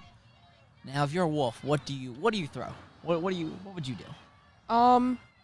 I mean, it's really hard to say. I feel like these coaches have done a really great job of feeding her pitches today, and I think this is one of those moments where I think it's good for her to go back to, kind of pitching to the outside like she has been. I think she could probably get a couple chases out of her, but she has to be really careful with the wind and just her positioning, because she could very easily get herself in a bad count. The pitch, that one hit. Ciachetto comes over and makes the play. Little pop out there, and Wolf will avoid near disaster. Runners left on first and second for Westchester East. We head to the bottom of the 6th.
And here we are in the bottom of the 6th. Tie ball game here, 2-2. Annabelle Canese leads off. First pitch, low, ball 1.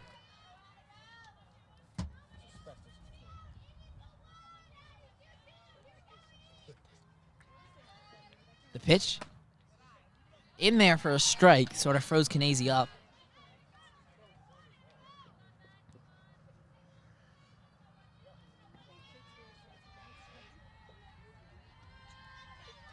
Pitch, high and inside, 2-1 count.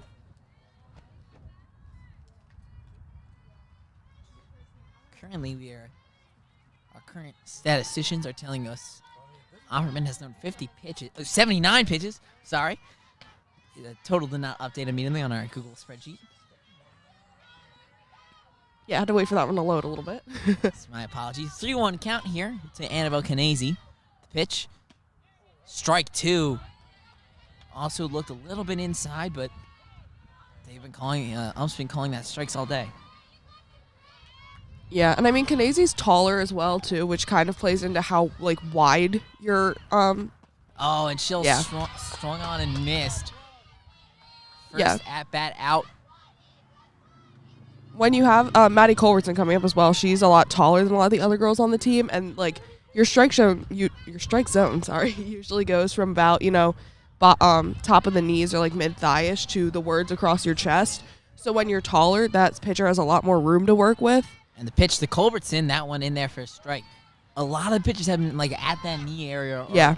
seemingly more shoulder length than or shoulder height, I guess, than you would usually see a strike zone. Strike zone's been lengthy today, should I say? Yeah. Culbertson swings and misses on strike 2. 0-2 count with 1 out. It also kind of looks like Opperman's pitches have a bit of a drop on them right when you get to the end. They're kind of just falling into the strike zone And a little pitch bit. off the hands. Culbertson hits it back. The wind keeps it. Thompson, Hill loses his mind as Maddie Culbertson hits a little blooper past the pitcher, and she'll get the first with 1 out. I would say the wind factored so heavily. Yeah. As you can hear, I mean, the wind was going through our pop filters that you could hear it picked up so fast, and it sort of made the ball.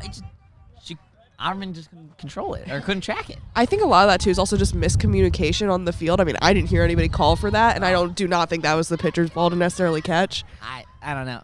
Oh, Hard bunt, but again, it's just a really hard bunt by Lucy Ardisi there in left field. she did have that incredible bunt earlier, so Yeah, but that was, again, the wind has picked up so much that you can tell the ball is being moved by. yeah. I mean, Mother Nature is really just picking the moment these balls release to kind of send these gusts of wind. Ball 1 there, 1-1 count with 1 out.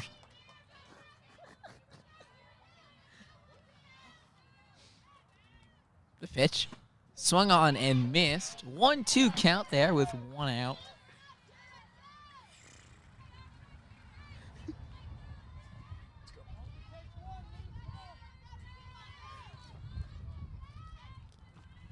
The pitch low. 2-2, 1 out.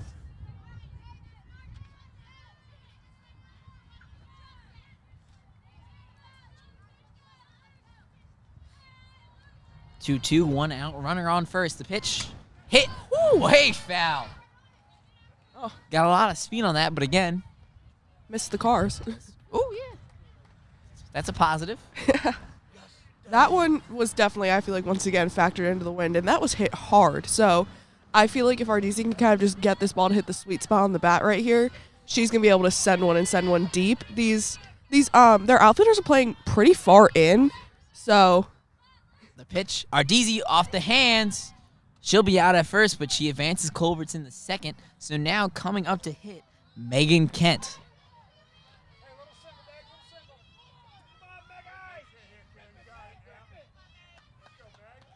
yeah, looks like I was about to say, it looks like these outfielders are playing pretty far in, but their center fielder and their left fielder just stepped back quite a few feet. Yeah, the corner infielders, or at least first base, is coming in a lot. Yeah. The pitch, low, blocked by number 9, Crump, for Westchester East.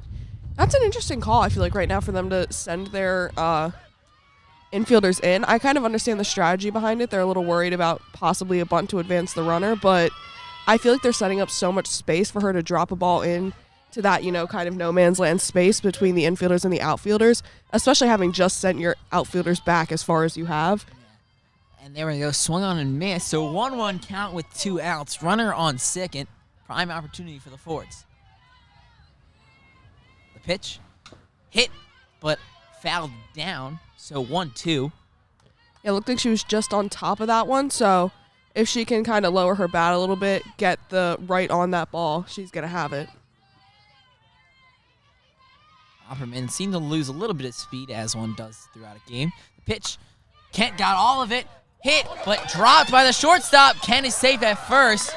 Almost stopped running, but kept going there. You saw the little hesitation when she thought that would have been caught, but picked it up.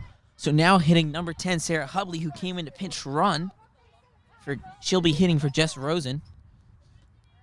Good on Culbertson, too, because she narrowly avoided getting in the way of that fielder, which would have been a very bad scenario. I think Hubley is a lefty. Yeah, she is also a lefty, and she's also somebody who favors the slap a lot, so we will see. Again, another big gap down, right down Broadway there, but I've been told by Tommy Toohill it's Broad Street since we're in Philly. He seems quite disappointed in me. So here we go. Kent easily steals second there. Again, no throw down contest. Westchester East look for a little bait to see if they can get Culbertson to come home or attempt to come home. So now you have an empty the first. Pitch outside. I think that. Oh, they're gonna call that a strike. Looked a little close there. I think we have a 1-1 count. We do. 2 outs. Runners on second and third. Yeah, I do know when you're slapping, you have to be careful about how many steps you take out of the box because that can factor into an umpire's decision. Pitch. Barrett swings and misses. I'm sorry. Hubley swings and misses. Ooh, that could have been bad. That second fielder was able to back up Opperman there, who missed the catch from the catcher, or missed the throw from the catcher, I'm sorry. Had their second baseman not been there, I think Culbertson would have been home. She looked ready to turn the minute that happened. The pitch. Swung on and missed. Hubley misses and strikes out. That will end the inning. Fords leave runners on second and third. We will head to the top of the seventh, still tied 2-2.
As we are getting into the top of the 7th inning here, I am Tommy Toohill just to say thank you to the old baseball coach, Paul Bogosian, was able to make sure he kept us fed for this softball broadcast. We got it from Drexel Hill Pizza.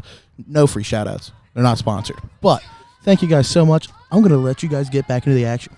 First pitch, a ball. Second pitch, swung on and fouled down the third base line. Thank you to Thompson Toohill for that incredible shout-out. I mean, I could not have asked for anything better.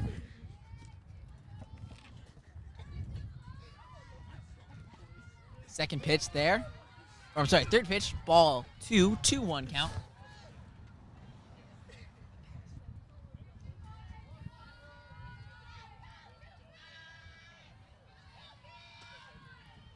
The pitch, swung on and missed, 2-2 count here. Top of the 7th. In theory, the final inning if either team could score and the other one doesn't. Yes.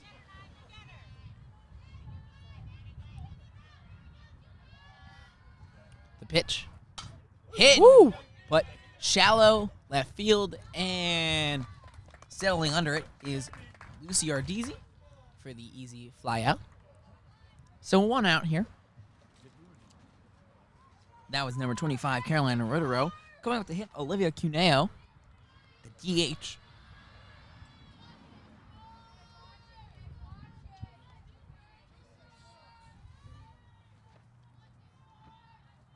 The pitch from Wolf, low and inside, so ball 1 there.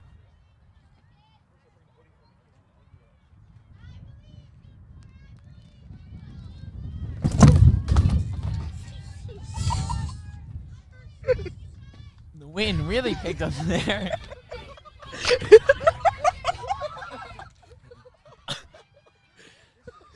Almost blew our monitor over. Yeah. That was in there for a strike. Also, strike 2 there on the swing. Yeah. The same pizza we just talked about actually fought back.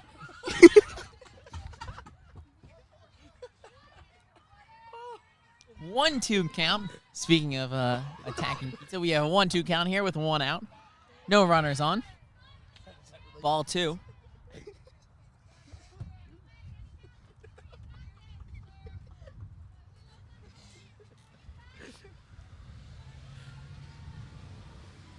Pitch from Wolf. Swung on and missed. Another punch out there. 2 outs. in the top of the 7th.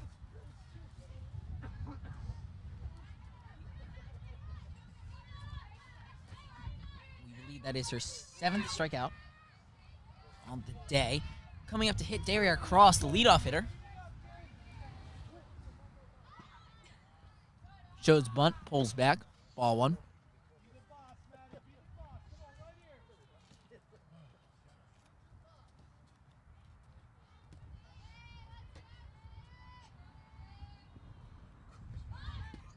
Shows bunt again. Ball 2, 2-0 count. 2 outs, no runners on.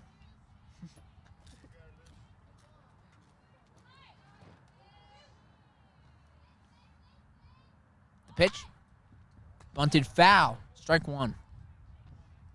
2-1 count, 2 outs, no runner on. Here in the top of the 7th, 2-2 ball game. Yeah, we've seen a couple 3-and-out innings from Lucy Wolf and the team so far, and this, if there was ever a moment for them to have another one, it would be right now. The pitch. Showing bunt again, but she misses, so now we have a 2-2 count. She's going to have to swing here. 2-2, 2 outs, no runners on. Top of the 7th.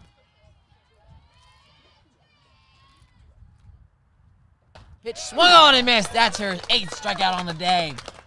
Lucy Wolf strikes out another batter, and we will head to the bottom of the 7th. This game tied 2-2. Ford's looking to hit and end this game.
Here we are, the bottom of the 7th.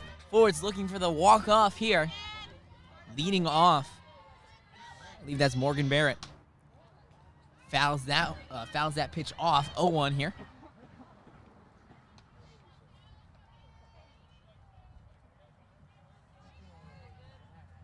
Yeah, I feel like the name of the game right now is just contact, getting people on base. You don't necessarily have to always go for the home run. We just need runners on base. Pitch.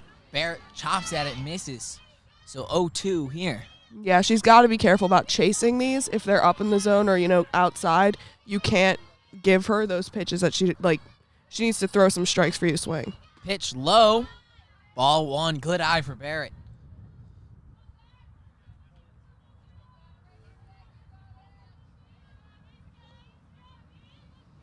The pitch to Barrett. Hit. Foul. Ooh. Bounces off and then bounces towards us, but stay safely away. So 1-2 count. Barrett stays alive on the foul ball.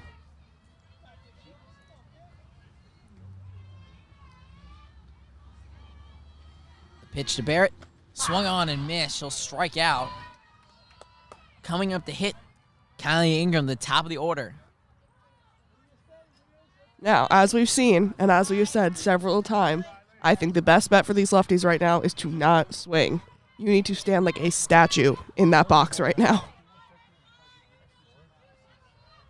The pitch to Ingram. Outside. Ball 1, Yeah. as you said. I think they're all going to be outside. I can't remember exactly who it was to, but we had one ball that kind of just barely came over. I think it was Hubley, right? Yeah, and it just barely came over the plate. Ooh, that one looked like it was over the plate, but inside that time. So Yeah. 2-0 count. Pitcher overcorrecting a little bit. Opperman. Yeah. But I think that's kind of the worry right now. She's going to keep trying to overcorrect, and that's when she's probably going to hit a lefty at some point. Pitch. Another. Oh, that one called for a strike. Looked a little higher than the last pitch, but Yeah. 2-1 count here with 1 out.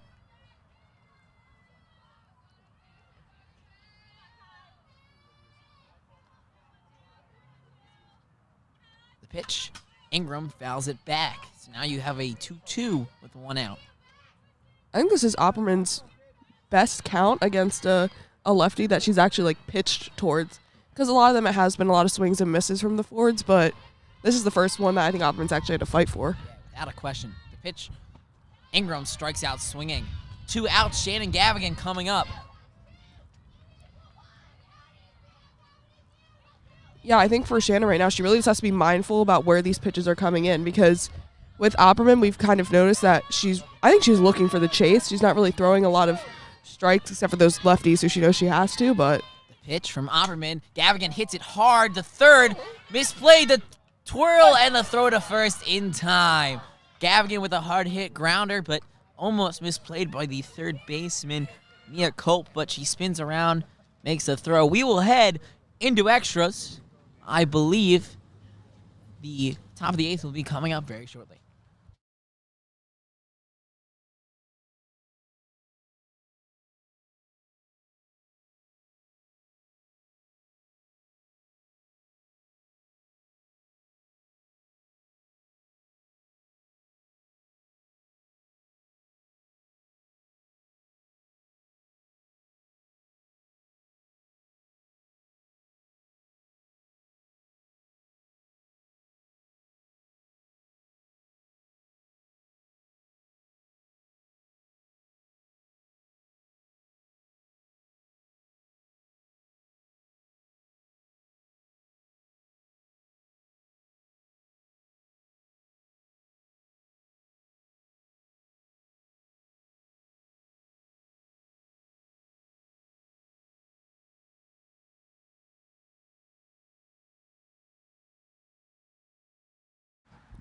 And here we are in the top of the 8th. This game going into extra, or already in extras.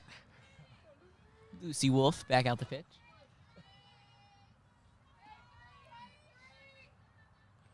The pitch from Wolf. First one low, ball 1. Good job by Barrett scooping that one out the dirt. So, as we've seen this game progress, I think we've seen we've obviously a little bit of a speed reduction from both pitchers, but it looks like Opperman has started to move more horizontally, and Wolf has gone more vertically. And that one hit to Gavigan, who throws it out from short, unless you disagree with me. Would you say? No, I definitely agree. I think that's also just Opperman making some corrections and realizing kind of that the Fords were definitely catching on after that bounce back inning that they had. Yeah, and she just can't overpower him anymore when you're at 90, when you're sitting around 90 pitches, I would assume. Yeah, I think she's somewhere in the 80s right now, and I think for Lucy Wolf, it's just, I think a lot of it right now, she just has to trust her fielders. If you can't get them to chase. Ooh, that one hit deep, not deep, but sharply in the center. And that will be a single for Carly Worley, I believe. Yeah. Ooh, that is scary if you are Lucy Wolf. Yeah, that was a strong hit over the head of Wolf, straight into center. Now up to hit Mia Culp, the third baseman. 1 out, 1 runner on first. This is kind of the part of the lineup that is troubling for... The pitch, that one fouled back. Yeah, for Wolf. She's had a little bit of trouble with this part of the inning. This is kind of where we've seen a lot of the breakdowns happen. So, especially in extras when, if they do score, the Fords are going to have to retaliate immediately. She just needs to make sure that she's not getting too many people on base. She's not having too many, silly balls thrown. She just has to kind of be very precise and careful with what she's throwing. Pitch from Wolf. Swung on, hit, popped up. Knazy can't get there. Good try, but again, wind swirling. That one hit up high and too far out off the first baseline for Knazy to get there. So 2 strikes here, no balls. 1 out, 1 runner on first. Top of the 8th. It's a 2-2 ball game still. The pitch. Ooh, hit that one. Off the inside, easy out at first. Ciochetto to Knazy. So now you got 2 outs, runner on second, up the hit. Carly Bickle, who's caused some problems for Wolf in her past few at-bats. Yeah, I think they have to be careful about the bunt right now. They're really going to try and advance that runner at second, but they also have to be careful about this. Expecting the bunt. Oh, are we at 2 outs? Ooh, Yeah. my bad. Did not realize that. I was going to say, there's potential, but Well, I yeah. would be surprised. I think That one. in extras, kind of anything goes. So I wouldn't be actually surprised if that happens. Especially with the way Opperman pitched to the top of the Fords lineup. I think you have a little bit more ability to risk a questionable play. That one hit into right field. It should be foul. But I do not think Ingram got there. She didn't. So 0-2 count with 2 outs here. I believe it's 0-2. It is. Runner on second, but with the 2 outs, you can't just get a little advance here. They need to make contact. She needs to get on.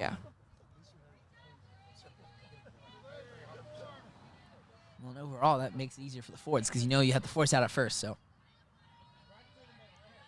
just need to make the play. The pitch from Wolf. Low in the dirt. It skips, but Barrett does a great job at squeezing that one. Prevents the runner from stealing. Yeah, I think the Fords also have to be careful about, where they're throwing right now, because I think if they, possibly go for the lead runner at third. And strike 3, Lucy Wolf strikes out another one. And that will end that inning. Completely negates the danger there. Yeah.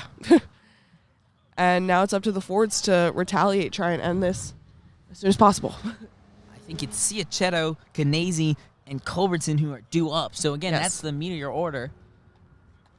Looks good for the Fords. This is their chance. And we will head to the bottom of the 8th momentarily.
And here we are with the bottom of the 8th. Leading off, Ciachetto. First pitch hit hard in the shallow center. She'll get on. First pitch swung on, hit well. Annabelle Canese up to hit. And that's one way to start a rally. I mean, really, it's all about momentum right now. If you can get your team feeling right, they're going to hit significantly better.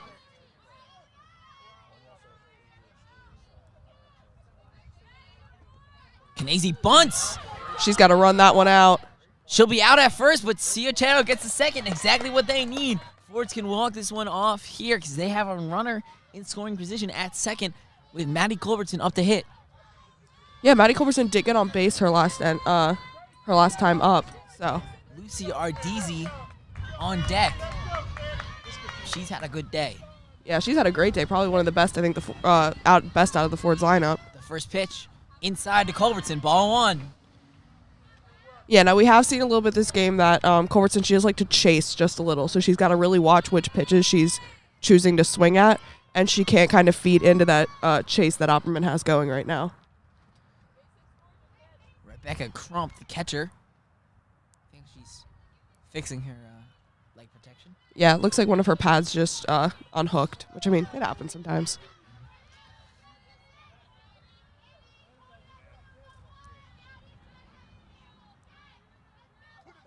The pitch to Culbertson. Low, ball 2. I think that one might have been a little bit inside as well. Because it was pretty close to the zone. The pitch up high and away, 3-0 count. Let's see if she gives Culbertson something to hit here. Yeah, this is what I was talking about, because if Culbertson, I feel like earlier in the game she would have been swinging at these, so I think she's doing a very good job laying off those kind of tempting pitches, especially the ones that are up in the zone. The pitch. That one will be called a strike. That one did not look like it was in the zone at That all. one was extremely similar to the one called just before it, which Yeah. was called a ball. You can So see Culbertson thought that one was a walk, but here we go. 3-1 count, 1 out, runner on second. The pitch to Culbertson. Culbertson hits it hard. oh, It's dropped in right field. Cianchetto, she'll round third. She's going home. Maddie Culbertson with the walk-off double. The Fords win. They walk it off. 3-2 victory over Westchester East. Maddie Culbertson smashes the ball into right field, dropped by the right fielder. That was Lauren McGuire. Just came in on it too hot, dropped it. I don't think she was ready for that one. We haven't seen a lot of Fords hit the ball into right field so far this game. I think she maybe just got a little complacent, she was a little just not ready, a little unfocused. And Cianchetto off to the races the second she saw that ball. Yeah, wasn't she was caught. gone. Great call by the third base coach for the Fords. Sent her home immediately, pointing all the way through. Fords win 3-2. And we might be back shortly with a brief postgame.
Hello, I am joined here by Maddie Culbertson, who hit that walk-off double in the bottom of the 8th.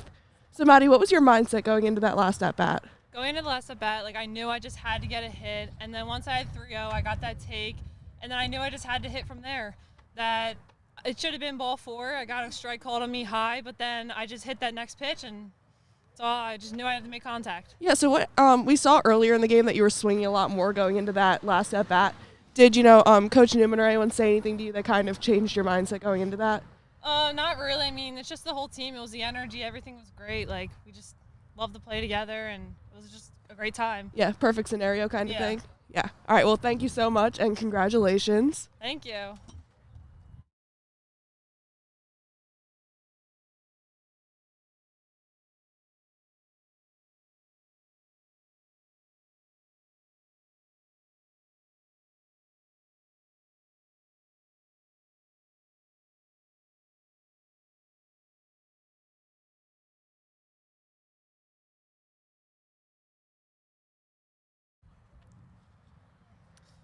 Hello, and we would like to thank everyone for tuning in today. Again, Ford's win 3-2 in the 8th inning of a walk-off from a Maddie Culbertson double.